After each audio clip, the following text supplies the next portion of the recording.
Salam saudara, selamat pagi. Kita bertemu kembali dalam Morning Devotion pada pagi hari ini. Selamat pagi.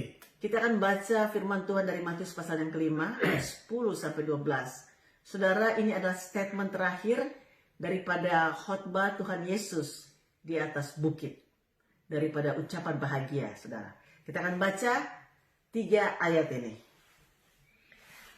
Berbahagialah orang yang dianiaya oleh sebab kebenaran, karena merekalah yang empunya kerajaan sorga. Berbahagialah kamu jika karena aku kamu dicela dan dianiaya, dan kepadamu difitnahkan segala yang jahat. Bersukacitalah dan bergembiralah, karena upahmu besar di sorga, sebab demikian juga telah dianiaya nabi-nabi yang sebelum kamu. Saudara, terjemahan asli daripada dianiaya itu adalah dioko. Dioko itu artinya dikejar-kejar karena penganiayaan dalam posisi yang tidak nyaman dalam penderitaan. Penganiayaan juga termasuk penderitaan adalah salah satu bagian dari ujian iman orang percaya. Jadi hal itu harusnya terjadi. Mengikut Yesus tanpa mengalami penganiayaan adalah sesuatu yang janggal. Karena dalam Alkitab dalam Filipi 1 ayat 29 katakan, sebab kepada kamu dikaruniakan bukan saja untuk percaya kepada Dia, melainkan juga untuk menderita untuk Dia. Penderitaan, kesengsaraan, ataupun hal-hal yang serupa dengan itu adalah sesuatu yang biasa di dalam dunia ini. Kita tidak perlu menganggapnya luar biasa. Karena dalam dunia orang menderita, orang mengalami hal-hal tersebut. Tetapi di dalam ayat-ayat ini secara spesifik Tuhan Yesus mengatakan, berbahagialah orang yang menderita karena kebenaran. Di bagian yang lain difitnah, dianiaya karena namaku, kata Tuhan. Jadi kita mesti lihat sebab daripada penderitaan. Paling tidak ada 4 sebab mengapa orang Kristen menderita. Sebab yang pertama adalah karena dosa tentunya. Orang menderita karena dosa, itu jelas. Yang kedua karena kutuk, itu bisa terjadi. Yang ketiga, ini yang terbanyak adalah karena pola hidup yang salah. Kalau pola hidup yang salah kita menderita, ya bertobatlah, itu jelas ya. Tapi yang paling kita sedang bahas sekarang ini, yang paling penting buat kita ketahui, ada penderitaan atau ada kesusahan atau ada kesulitan yang terjadi pada kita karena kebenaran. Ataupun Tuhan menuntun kita ke arah tersebut. Menderita karena kebenaran adalah sesuatu yang terjadi di dunia ini. Mengapa? Karena sistem dunia ini adalah sistem yang tidak benar. Sistem yang bertentangan dengan kebenaran Kristus. Kata kebenaran yang dipakai sini adalah dikaiosune, yang artinya adalah right standing before God. Karena dunia tidak punya standing seperti Kristus, maka waktu kita datang dengan kebenaran Kristus, dunia terancam. Dan reaksi orang yang terancam atau sesuatu yang terancam, mereka akan melawan kita, mereka akan menyerang kita kembali.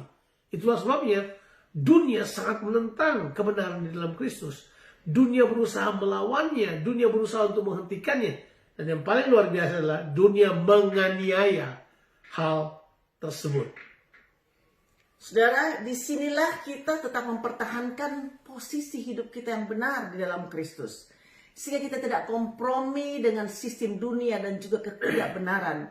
Dan kita tetap berada di dalam right standing before God. Itu dalam posisi kita yang benar di hadapan Tuhan.